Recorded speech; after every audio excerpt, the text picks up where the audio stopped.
안녕하세요. 저는 잠실에 거주하는 34살 여자예요. 이 나이에 혼자 사는 것도 나쁘지 않더라고요. 사실 제 나이면 결혼하고도 남을 나이라는 건 알고 있어요. 결혼 정년기라는 말도 있잖아요. 여자들이라면 공감하지 않을까요? 여자 나이 30살이 넘어가면 결혼을 생각해봐야 한다고 주변에서 결혼 얘기도 많이 들려오고 청첩장도 많이 받고 하니까 아무래도 결혼과 가까워질 수밖에 없더라고요. 저도 한번 결혼한 경력이 있는데요. 결혼을 경력이라고 해도 될진 모르겠는데 지금은 이혼했어요. 저도 주변에서 다들 결혼하니까 마음이 점점 조급해지기도 했어요. 그래서 했던 것도 없지 않아 있죠. 얼마 전에 제가 가지고 있던 똥차를 벤츠인 줄 알고 뺏어간 사람이 이제야 알았는지 연락이 왔었는데요. 정말 묵은 때를 벗긴 상쾌한 그 기분, 다들 아시죠? 제가 그 기분을 느꼈잖아요. 이걸 사람들에게 자랑하고 싶은데 같이 일하는 선배가 알려줘서 이렇게 많은 사람에게 제 이야기를 해보려 합니다. 안 그래도 팍팍한 사회에 웃을 일이 없다고 하던데 제 사연으로 여러분에게 웃음을 선사할 테니 끝까지 집중해서 들어주세요. 언제까지 울기만 할 거예요. 저 그렇게 한가한 사람 아니거든요. 잠깐만요. 언니, 저 언니한테 사과하려고 언니 부른 거예요. 남편도 제가 언니 만나러 온 줄 몰라요. 제가 생각이 짧았어요. 이래서 남의 손 탄 사람은 뺏는 게 아니라고 했는데 미안해요. 이제 와서 나한테 사과한다고 달라지는 건 아무것도 없을 텐데 이러는 이유가 뭐죠? 그쪽 남편이랑 이혼하고 싶어서 저한테 찾아왔어요? 정말 저한테 해결책이 있다고 생각한 거예요? 그냥 힘드니까 언니 생각이 났어요. 언니만이 제 마음을 이해해줄 수 있으니까요. 가끔 이렇게 만나서 제 사정만 들어주시면 안 될까요? 이렇게 부탁할게요. 이게 대체 무슨 상황인지 궁금하시죠?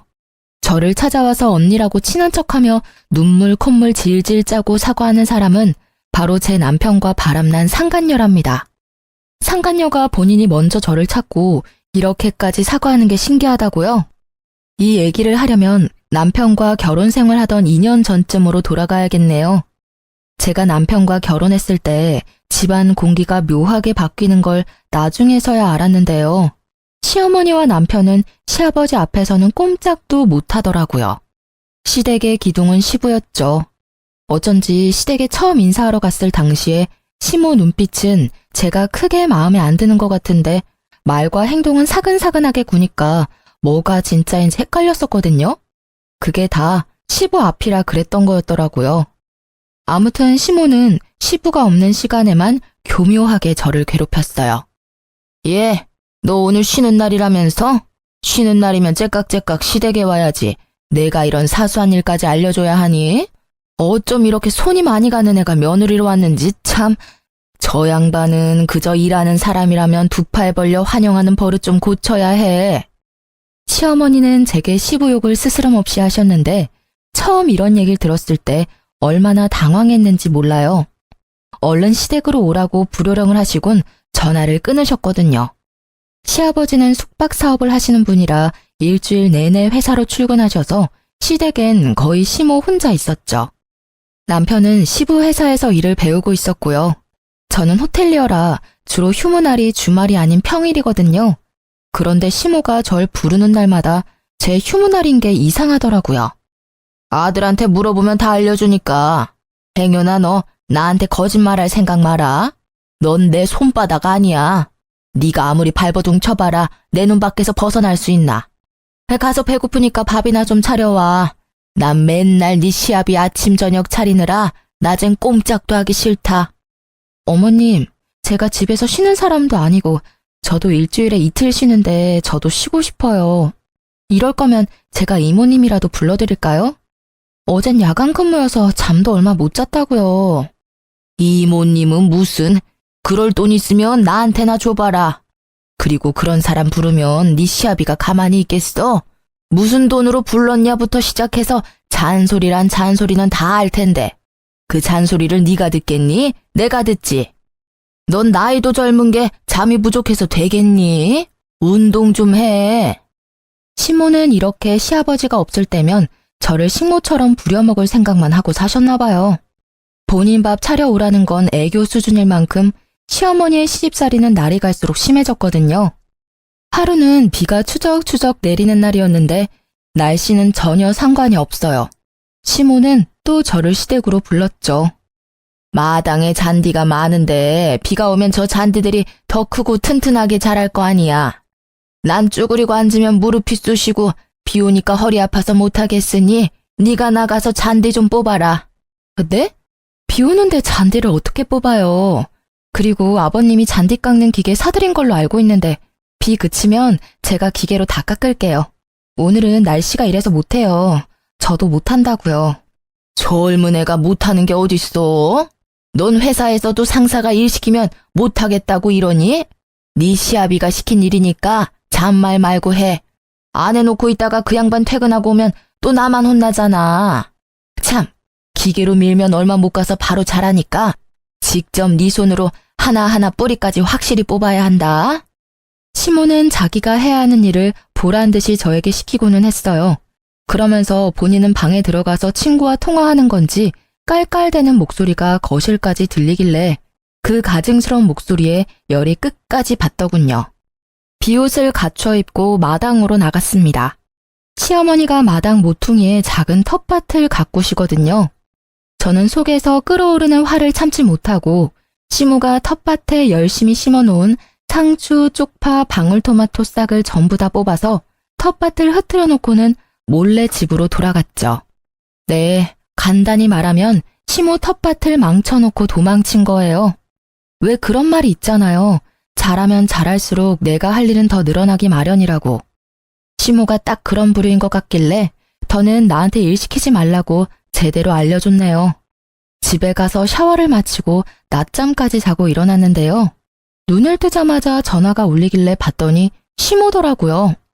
창밖을 보니 비가 그쳐 있길래 상쾌하게 전화를 받았습니다. 네, 어머님. 너 미쳤어? 잔디만 뽑으랬더니 내 텃밭에 심은 소중한 우리 애들은 왜 뽑아놓고 지랄이야? 당장 우리 애들 살려내. 내가 힘들게 싹트게 한 내 새끼들 살려놓지 못해? 어머, 제가 그랬나요? 참, 이제야 생각난 건데 제가 식물엔 취약해서 잔디가 어떻게 생겼는지 잘 모르거든요. 다 똑같이 쓸모없는 풀떼기처럼 생겼길래 그것들도 잔디인 줄 알고 뽑아버렸나 보다. 죄송해요. 모르면 물어봤어야지. 너 지금 나 야구를 하고 이러는 거야? 시어미가 며느리한테 일 좀 시켰다고 이래? 제가 그럴 리가 있나요? 그렇게 잘 아시면 어머님이 직접 뽑으시지 그러셨어요. 그랬으면 어머님이 아끼는 소중한 아가들도 지금쯤 더 컸을 텐데. 그러니까 다음부턴 직접 하세요. 시모는 언성을 더 높이면서 욕을 하길래 모른 척하고 그대로 전화를 끊어버렸어요. 그러니까 시모가 저에게 식물과 관련된 일은 절대 다시는 시키지 않는 걸 보고 속으로 얼마나 웃었는지 모르겠네요. 제가 또 무슨 실수를 할지 모르는 두려움에 한숨만 푹푹 쉬면서 본인이 하시는데 마음 같아선 동영상으로 남겨놓고 우울할 때마다 보고 싶더라니까요. 그 후로 조용할 줄 알았는데 어버이날에 정말로 일이 터지고 말았습니다.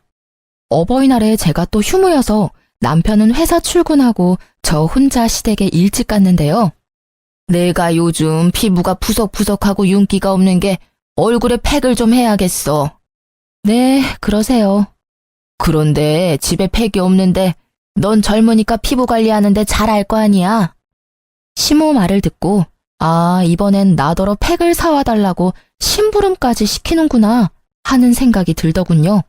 제가 움직이지도 않고 주방에서 설거지를 하고 있자 시모는 포기하지 않고 옆에서 신경 쓰이게 팩해야 한다고 징징대길래 짜증이 나서 고무장갑을 던지듯이 싱크대에 올려놓고 팩 사러 나갔다 온다고 했는데요.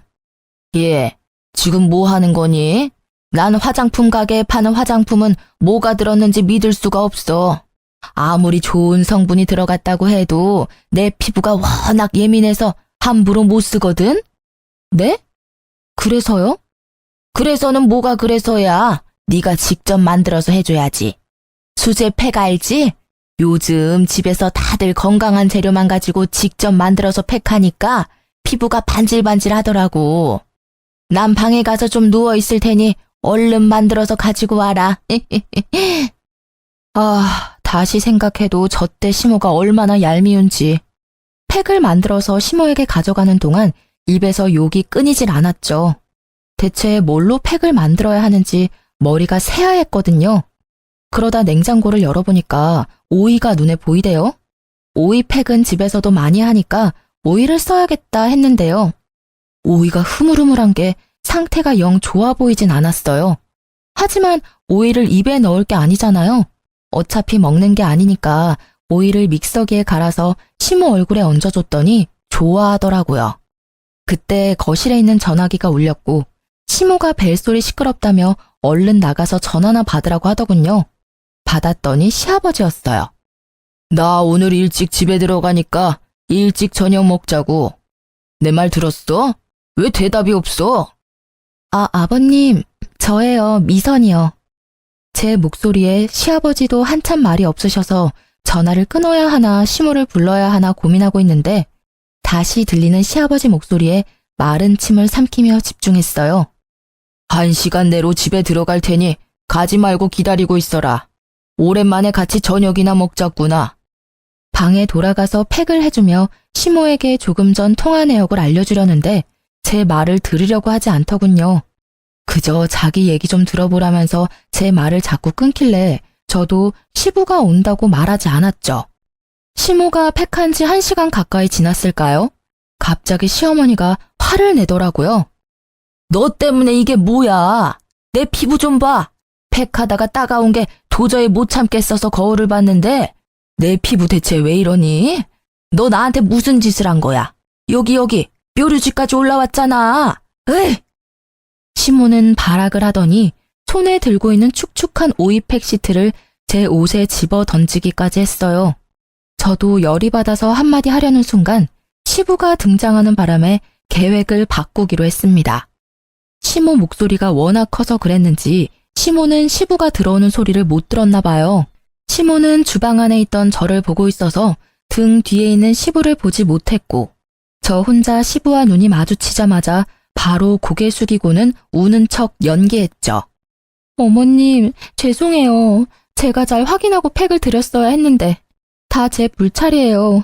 다음부터는 제대로 확인하고 팩 만들어서 해드릴 테니 그만 화푸세요. 어쭈? 이게 사과한다고 끝날 일인 줄 알아? 불쌍한 척하면 내가 봐줄 줄 알았니? 나 내일부터 피부과 갈 테니까 병원비는 네가 전부 내라. 알겠어? 시모는 제가 우는 척을 하니까 기가 찬다는 듯이 손을 번쩍 들었는데요. 저는 눈을 질끈 감았고 맞을 각오를 했지만 시모 손길이 제 어디에도 닿는 느낌이 나지 않았어요. 시부 목소리만이 제 귀에 들렸고 시모가 귀신이라도 본 것처럼 화들짝 놀라며 기겁하는 모습도 봤죠. 그게 다 무슨 소리야? 여보, 당신이 왜 이 시간에? 당신 나 없는 동안 매일 새아가한테 그런 식으로 한 거야? 정신이 있는 거야 없는 거야? 이 사람이 새아가 앞에서 부끄럽지도 않아? 알아서 잘하는 애를 잡긴 뭐하러 잡아? 저는 시부가 제 편을 들어줘서 시모보다 더 놀랐어요. 그리고 이때 알았습니다. 시아버지께서 표현이 서툴러서 그렇지 저를 무척이나 아끼고 있었다는 사실을요. 어쩐지 뿌듯하고 어깨에 힘이 들어가는 게 기분이 좋았어요. 시모는 시부 말에 당황하더니 여보, 그게 아니라 저것 때문에 내 피부 좀 봐요. 상한 오이로 내 얼굴에 팩을 했다니까. 그러니 내가 화가 안 나겠어요. 피부는 망가지면 돈이 수백 깨지는 건 기본이라고요. 하다 새아가한테 시중까지 시켰단 말이야? 못났다. 참 사람이 못났어.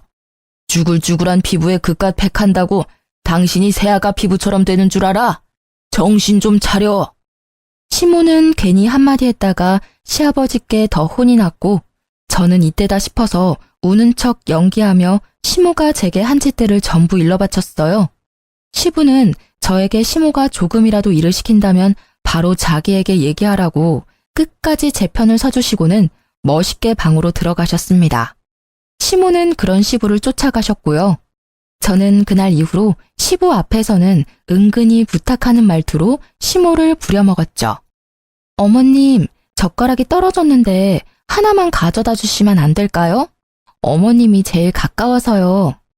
넌 손이 없니 발이 없니? 이 사람이 정말 가져다 주면 될 거 아니에요.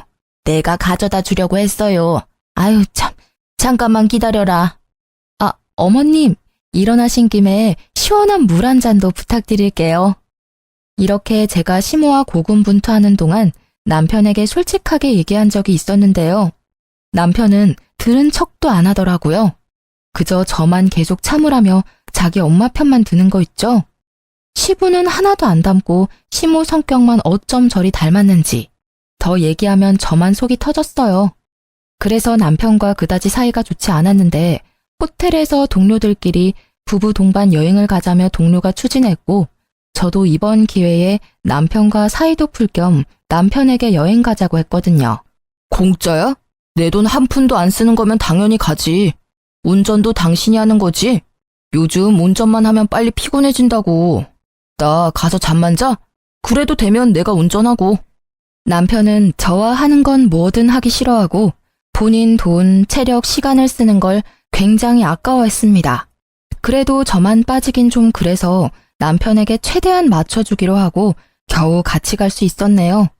그런데 저놈이 미쳤는지 저녁에 술을 많이 마시고는 여자 동료들에게 추근대다가 분위기가 험악해진 거예요.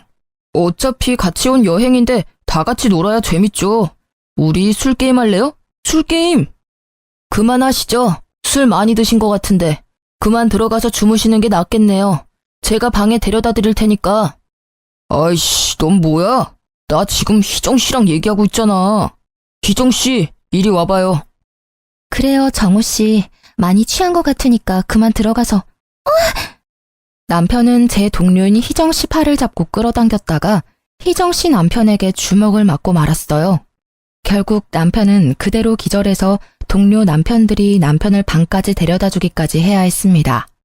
얼마나 쪽팔렸는지 동료들과 남편분들 앞에서 고개를 들 수가 없었죠. 심지어 다음날 아침에 남편이 기억 안 나는 척하면서 사과 한마디도 하지 않았어요. 그날 집으로 돌아오는 길 차 안에서 엄청나게 싸웠는데 남편은 자기가 뭘 잘못했는지도 모르더라고요. 내가 거기서 사과한다고 내가 실수한 게 없던 일이 되냐? 그리고 기억도 안 나는 일인데 내가 사과를 왜 해야 하는데? 네가 하자는 대로 했잖아. 근데 왜 나한테 지랄이냐고. 당신 기억 나잖아.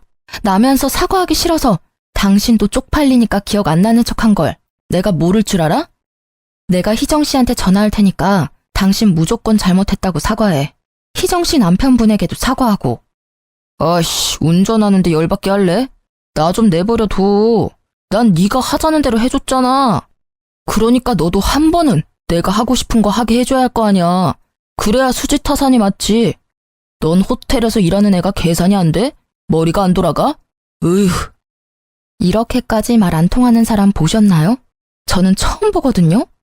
속이 불타는 기분도 처음 느껴봤고요. 이때 남편과 살면서 처음으로 이혼하고 싶다는 생각이 강하게 들었어요. 정말 진심으로 쪽팔렸거든요. 나 혼자 바람 쐬고 싶으니까 연락하지 마. 알겠어? 연락하면 나 집에 안 올 수도 있다. 나 내버려 두라고 분명히 얘기했어. 어디로 가는데? 어디로 가는지는 알려줘야지. 아, 좀. 내 마음이 가는 대로 알아서 갈 거야. 남자는 혼자만의 시간이 필요하다고. 그렇게 하나하나 전부 알려고 하면 남자는 어떻게 되는 줄 알아? 계속 밖으로 도망만 치는 거라고. 알겠어? 부부 동반 여행을 다녀온 지 얼마 안 돼서 남편은 자기 혼자 바람 쐬고 싶다면서 저한테 어디로 간다는 말도 없이 진짜로 떠나버린 거예요. 시아버지께도 전부 얘기를 했나 보더군요. 남편이 바람 쐬러 가겠다고 떠난 게 원래 쉬는 날이 아닌 평일이었거든요.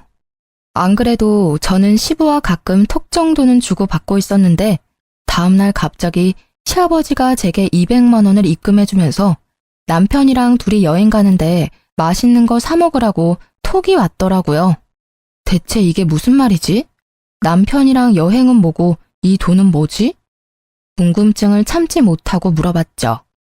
아버님, 남편이 저랑 여행을 간다고 했어요? 아버님께 그렇게 말했단 말씀이시죠? 그놈이 세아가 너랑 곧 1주년이라서 여행 가고 싶다고 하길래 내가 일정 빼줬다. 모자라면 나한테 연락해라. 돈이야 너희한테 얼마든 줄 수 있으니. 이 인간이 1주년이라고 여행 간다며 뻥을 쳤더라고요. 휴가를 내고 어딘가 여행은 가고 싶은데 시부가 허락을 안 해주니까 저를 팔아 넘긴 거죠. 아버님에게 1주년 여행은 저도 처음 듣는 소리라고 말하니 남편이 저와 함께 부산 여행을 간다고 말했다더라고요. 완전히 미친 거죠. 저는 그놈 잡으려고 일부러 직장에 연차까지 내고 자차 타고 부산으로 내려왔어요. 장장 5시간 운전을 분노의 질주를 하며 달려왔죠. 그런데 무작정 온 거라 어디서 어떻게 찾아야 할지 막막하더라고요. 그때 머릿속에 번뜩 떠오른 게 있었습니다. 예전 남편의 휴대폰을 훔쳐보다가 숙소 예약하는 어플을 몰래 들어가 봤는데 결혼 전에 남편이 예약했던 호텔 내역들이 쭉 있었죠. 신기하게 한 군데만 주구장창 예약했더라고요. 설마 하고 그 이름을 검색해서 밤늦게 무작정 찾아갔어요. 같은 이름의 다른 호텔이면 어떡하나, 여기에도 이놈이 없으면 어떡하지? 별별 생각을 하던 중에 주차장을 들어가는데 남편놈 차를 한눈에 발견했습니다. 호텔에 남편 이름을 말하며 어느 호실에 묵었는지 알 수 있냐 물었더니 개인정보라 알려줄 수 없다더군요. 하는 수 없이 로비에서 30분 넘게 죽치고 앉아 있었죠. 밖에서 익숙한 얼굴이 여자와 팔짱을 끼고 걸어 들어왔죠. 네, 저도 처음엔 잘못 본 줄 알았는데 빠르게 현실을 인정하고 재빨리 휴대폰을 들어 몰래 사진을 몇 장 찍었네요. 그리고 모자를 푹 눌러쓰곤 두 연놈들이 탄 엘리베이터를 급히 탔습니다. 저도 이때 무슨 생각으로 이랬나 몰라요. 그놈들 당당히 7층을 누르길래 전 10층을 눌러놓고 모르는 척 기다렸다가 그들이 내리고 슬그머니 뒤를 밟았어요. 저들이 호실 문을 닫으려는 찰나에 재빨리 발을 끼워놓고는 모자를 던지고 말했죠. 야, 이 미친 새끼야. 넌 네 아버지까지 속이고 부산에 와서 딴 년이랑 뒹굴고 있냐? 너 진짜 겁대가리를 상실했구나. 혼자 바람 쐬러 간다더니 둘이 한 몸이 된다는 말이었어? 저는 바로 남편 머리채를 잡았고 상간녀는 누구냐며 소리를 지르며 절 떼어내려길래 발로 차버렸어요. 남편 머리털을 다 뽑을 기세로 머리채를 잡고 놓아주지 않았습니다. 눈에 뵈는 게 없는 사람이 짐승과 비슷해진다는 걸 톡톡히 보여주고는 제 풀에 지쳐 남편과 상간녀를 놓아주었네요. 그래, 어차피 들켰으니까 솔직하게 말할게. 나 당신이랑 같이 살기 싫어. 당신이 내 운명인 줄 알았는데 아니었나 봐. 결혼하고 나니까 내 마음이 팍 식은 걸 어떡해? 그게 내 잘못이야? 원래 사람은 이 사람 저 사람 많이 만나야 내 사람을 찾을 수 있는 거라고. 그러니까 우린 원래 인연이 아니었던 거지. 그니까 좋게 생각하고 좋게 이혼하자. 맞아요, 언니. 언니도 솔직히 오빠랑 결혼할 만큼의 인연은 아니었다고 생각하지 않았어요? 저랑 오빠랑은 좋아하는 것도 싫어하는 것도 하나부터 열까지 다 똑같은데 이런 사람 놓칠 수는 없잖아요. 언니가 이혼만 해주면 절대 언니 앞에 안 나타날게요. 언니 인연도 제가 적극적으로 찾아드릴게요. 참 수준 떨어지는 남편과 상간녀의 말에 할 말이 없더군요. 저들과 한 공간에서 같은 공기를 마시고 있다는 게 소름 끼치게 싫더라고요. 끼리끼리 잘 만났네. 그래, 어린 년 만나는 저놈이나 유부남 만나는 어린 년이나 너희가 얼마나 열렬히 사랑하는진 내 알 바 아니고 네 놈은 각오 단단히 하는 게 좋을 거야. 내가 아버님께 가서 다 잃을 거거든. 엥? 언니, 유치하게 그게 뭐예요? 오빠 아버지께 말하면 저랑 헤어지게 해준대요? 상간녀는 사태가 심각한 줄도 모르고 쳐웃고 있었는데 남편은 제 말에 얼굴빛이 사색이 됐어요. 그러면서 제 발 아래 넙죽 엎드리면서 제발 아버지께는 성격 차이로 이혼한다고 말해달라 빌기 시작했죠. 상간녀가 남편에게 왜 그러냐고 모양 빠지니까 그만하라고 속닥대는데 남편이 상간녀의 입을 막기 시작했죠. 어쨌든 저는 증거도 수집했고 현장을 적발했으니 이제 남은 건 시부에게 말하는 일만 남았어요. 남편은 다음날 상간녀를 버리고 나왔는지 출근을 했더라고요. 그럼 뭐 하나요? 저는 이미 실시간으로 시부에게 사진을 전달해드렸는걸요. 시부는 당연 남편 얼굴을 보자마자 풀스윙으로 뺨을 날렸고 제가 왔을 땐 뺨이 보기 좋게 퉁퉁 부어있더라고요. 네 놈이 감히 새아가를 두고 나한테 거짓말까지 하면서 딴 여자를 만나고 다녔단 말이야? 내 회사에 망신을 주려고 작정을 했구나. 저런 썩을 놈, 지 엄마랑 똑같아서 모자라고 한심한 놈. 내가 널 봐주고 참아준 건 새아가 때문이란 걸 몰랐던 모양이구나. 더는 못 보고 있겠다. 난 더는 널 내 아들이라고 생각하지 않고 평생 너한테 경제적인 지원은 끊겠으니 그딴 식으로 굴 거면 너 알아서 살아. 시부는 남편이 변명할 기회도 주지 않고 막말도 서슴지 않으셨어요. 화가 나니까 정말 무섭더라고요. 왜 시모와 남편이 시부 앞에서 그동안 찍소리도 못했는지 알게 된 날이라고나 할까요? 남편은 시부 바짓가랑이를 붙잡고 애원했어요. 아버지, 그건 안 돼요. 그래도 제가 아버지 아들인데 경제적 지원을 끊겠다뇨.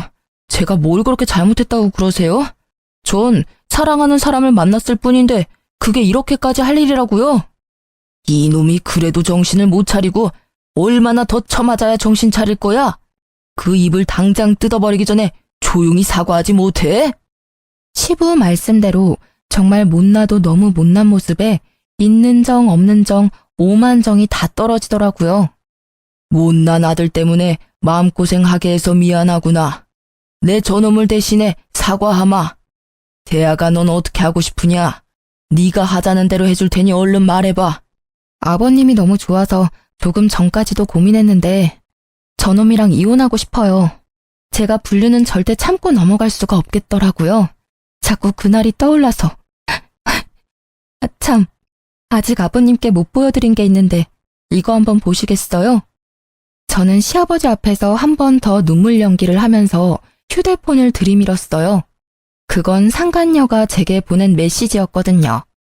남편이 상간녀를 버리고 서울로 가버리더니 불안했던 상간녀는 제게 남편의 아이를 가졌다며 메시지를 보냈더라고요. 두 줄이 선명하게 찍힌 사진을 함께 보내며 남편은 아직 모르는 사실이니 제가 먼저 포기해줬으면 좋겠다는 내용이었죠. 시아버지는 손까지 부들부들 떠시면서 본인이 책임지고 남편과 이혼시켜주겠다고 하셨어요. 저놈에겐 내 새아가 네 앞에서 약속했듯이 10원 한 장도 지원해주지 않을 생각이다. 그리고 내 회사에서도 아웃이야. 저런 무능력한 놈은 아무리 아들이라고 한들 내가 힘들게 키운 회사를 저딴 놈에게 물려줄 수 없지. 못난 식구들 비위 맞추느라 그간 고생 많았다. 내가 해줄 건 없고 위자료 빵빵하게 챙겨줄 테니 그거라도 받아주겠니? 아버지, 저희 사이에 애도 없는데 그렇게까지 해줘야 해요? 그럼 네가 위자료 줄래? 너 돈 있어? 나한테 위자료 줄 돈 있냐고. 어차피 내가 소송해도 아버님이 줄 돈인데 돈 한 푼 없는 넌 좀 빠지지? 그지 새끼. 아휴. 그렇게 저는 시아버지 도움을 받아 남편과 이혼하게 됐답니다. 살다 보니 별일이 다 있네요.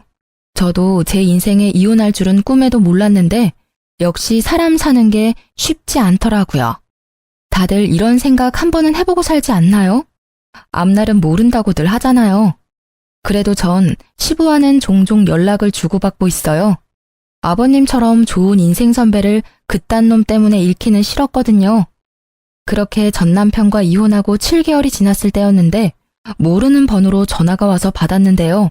상간녀더라고요. 이 여자가 저한테 볼 일이 뭐가 있어서 연락했는지 궁금해서 만났죠. 언니, 정말 보고 싶어 죽는 줄 알았다고요. 안 만나주면 어쩌나 걱정 많이 했는데 나와줘서 고마워요. 그리고 미안해요. 어떤 말부터 해야 할지 모르겠는데. 상간녀가 저를 보자마자 벌떡 일어나서는 제 손을 붙들고 엉엉 울길래 황당하고 어이가 없었습니다. 붙잡힌 손을 더럽다는 듯이 떨치고는 앉았죠. 근데 전현이 사람을 불러놓고 한참 울기만 하길래 점점 짜증이 나는 게 아니겠어요? 임산부라서 최대한 맞춰주려고 했는데 도무지 입 열 생각이 없어 보여서 짜증낸 거예요. 왜 불렀어요? 나 인내심 그렇게 좋지 않으니까 할 말 있으면 빨리 하세요. 언니, 저 정말 미치겠어요. 아버님은 진짜로 오빠한테 돈 한 푼 안 주시는 거 있죠? 아니, 그만큼 했으면 됐잖아요. 심지어 오빠는 아버님 회사 앞에서 1인 시위나 하고 있고 제가 다른 일이라도 하라고 우리 애 곧 태어나면 뭐 먹이고 키울 거냐고 했거든요? 그랬더니 저한테 성질내면서 사장 아들인 자기가 어떻게 그런 푼돈 받고 딴 회사에 몸을 담그냐는 거예요. 쥐가 무슨 왕자야? 누가 들으면 허드렛 일 한 번 안 하고 자란 놈인 줄 알겠다니까요? 상간녀 말로는 전 남편과 결혼하긴 했는데 시아버지 지원이 완전히 끊겼다고 하더라고요. 겨우 상간녀 부모님이 해준 투룸에서 지내고 있는데 전 남편은 태어날 애는 생각도 안 하고 시부 회사에 다시 들어가기 위해 1인 시위까지 하면서 고집 부리고 있다고 했죠. 그리고 제 배 보이시죠? 이렇게 배가 불러있는데도 어머님은 저 구박만 하시고 저보고 마당에 있는 잔디를 뽑으래요. 그것도 손으로. 어머님이 언니한테도 그랬어요? 전 진짜 언니보다 이겼다고 생각한 게 남편 핏줄을 가진 거였거든요. 근데 아니었어요. 진짜 승자는 언니였더라고요. 근데 언니도 너무했어요. 왜 저한테 진작 말 안 해줬어요? 그랬으면 이딴 놈이랑 결혼까지는 안 했을 텐데 빨리 얘기 좀 해주지. 내가 그걸 왜 얘기해줘야 하는데요? 남의 남편 뺏어가 놓고 잘 살 수 있을 줄 알았어요? 은근히 욕심이 많은 타입이네. 원래 남의 것 뺏어간 년들은 잘 살 수가 없거든. 왜냐고? 그렇게 만난 것들은 나중에 똑같은 이유로 헤어지게 돼 있으니까. 나한테 좋은 소리 듣자고 만나자고 한 건 아니죠? 할 말 끝났으면 가볼게요. 잠깐만요. 언니, 그 오빠가 그러는데 언니 오빠랑 이혼할 때 돈 받았다면서요? 아버님이 언니한테 위자료 줬다던데 그것도 엄청 많이. 저 그 돈 좀 빌려주면 안 돼요? 곧 우리 아기 태어날 텐데 돈이 없어서 그래요. 언니는 저 이해하니까 빌려주실 거죠? 이게 목적이었어요. 앞에 신세 한타는 미끼였고 최대한 불쌍한 척해서 저한테 돈을 뜯어낼 심산이었나 봐요. 하지만 제가 옛날에 저겠어요? 당연히 거절하려고 했는데 마침 시원한 커피가 나왔길래 직원이 돌아서기도 전에 그 커피를 친절하게 받아서 상간녀 얼굴에 냅다 뿌려버렸습니다. 직원이 깜짝 놀라더군요. 바람 피운 주제에 이혼해달라고 애원해서 해줬더니 이제는 뭐가 억울해서 내 앞에서 그렇게 서럽게 우는 거지? 야, 태어날 애가 너 따위 년처럼 살길 바라지 않으면 지금부터 정신 차리고 똑바로 행동해. 그리고 아버님이 주신 위자료 그거? 그 돈은 네 년이랑 네 남편 놈이 무능해서 아버님이 대신 갚아준 돈이니까 눈독 들이지 마. 알겠니? 이게 대체 무슨 짓이야? 뱃속에 애가 있다고. 너 미쳤어? 끝까지 이기적이네. 난 너 같은 년 보고 싶지 않고 하소연 들어주고 싶지도 않았어. 그러니까 나한테 다시는 연락하지 말고 다시는 호텔 앞으로 찾아오지도 마. 또 찾아온다면 덜 힘들다고 생각하고 니년 식구들에게 자꾸 날 찾아온다고 얘기할 테니까. 몸도 마음도 더 힘들어지면 그땐 날 찾을 기운도 없지 않겠어? 야, 이 미친년아. 나한테 남편 뺏긴 주제에 어디서 잘난 척이야? 내가 너한테 진짜 미안해서 사과한 줄 알아? 돈 받으면 너 같은 건 상종도 안 하려고 그랬다고. 남편 뺏겨서 아직도 나한테 자격지심이라도 남아서 이래? 너 설마 아직도 우리 오빠 좋아하니? 저는 상간녀 말에 참지 못하고 뺨을 날렸어요. 맞을 만한 말만 골라서 하는 것도 제주라면 제주라고 해줘야겠죠? 내가 그딴 똥차를 뭐하러 아직도 좋아하겠어? 네가 대신 걷어가줘서 얼마나 홀가분한데. 너도 그 똥차 처분하고 싶어서 나 찾아왔잖아. 아니야? 근데 어쩌냐? 너도 똥차라서 벤츠는 절대 못 만날 텐데. 너도 네 오빠랑 잘 맞는다고 좋아했으니까 평생 둘이 오래오래 행복하게 살아. 그러고는 자리에서 일어나 제 커피값만 계산하고는 카페에서 나왔습니다. 직원분도 얼떨떨해서는 제가 커피를 쏟아서 의자를 훼손한 값까지 건네니까 처음엔 거절하길래 손에 쥐어주고 나왔네요. 마지막에 본 상간녀의 허탈한 표정은 아직도 잊히지 않아요. 정말 속이 뻥 뚫리는 기분이었거든요. 저는 여전히 호텔에서 근무하고 있어요. 돈 많은 시부가 제게 위자료로 3억을 주셨고 소형 아파트를 매매했습니다. 아, 세를 받는 돈은 제가 쓰는 건 아니고 친정 부모님께 전부 용돈으로 보내고 있어요. 그러고 보니 제가 친정 부모님 얘기를 너무 안 한 것 같네요. 실은 제가 글을 쓰게 된 건 친정 부모님 때문이 커요.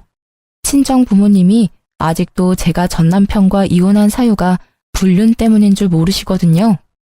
일부러 말을 안 했어요. 말을 못하기도 했고요. 혹시 제 사연을 듣는 청취자분들 중에 부모님 입장이신 분들이 있다면 알려주셨으면 좋겠어요. 자식이 이혼했는데 알고 보니 그 이유가 불륜이었다고 한다면 어떤 감정일지 말이에요. 저는 부모님께서 쓰러지실까봐 걱정되는 마음에 저도 모르게 진실을 말하기 어려웠거든요. 저의 작은 배려가 혹시 부모님께는 상처가 되진 않았을지, 실망하는 건 아닐지 걱정도 되네요. 고로 이번 기회로 라디오에 사연을 보내면서 친정 부모님께도 솔직하게 말해보려고 해요. 그러니 여러분이 저에게 용기를 북돋아 주셨으면 좋겠어요. 전 남편과 심호욕도 많이 해주시면 좋고요. 그래도 그들에게 모든 대가는 받았다고 생각하니까 친정 부모님도 제가 거짓말한 걸 용서해 주시겠죠? 저는 전 시부와 종종 연락하면서 저 파렴치한 사람들이 언제까지 벌을 받는지 멀리서도 지켜보려고 합니다. 남의 것을 탐낸 자들의 최후가 어떨지 궁금하니까 그 최후가 하루빨리 오길 바라며 전 사연을 마치도록 할게요. 다들 좋은 하루 보내시고 좋은 인연들과 행복한 날 보내시길 바랄게요. 감사합니다.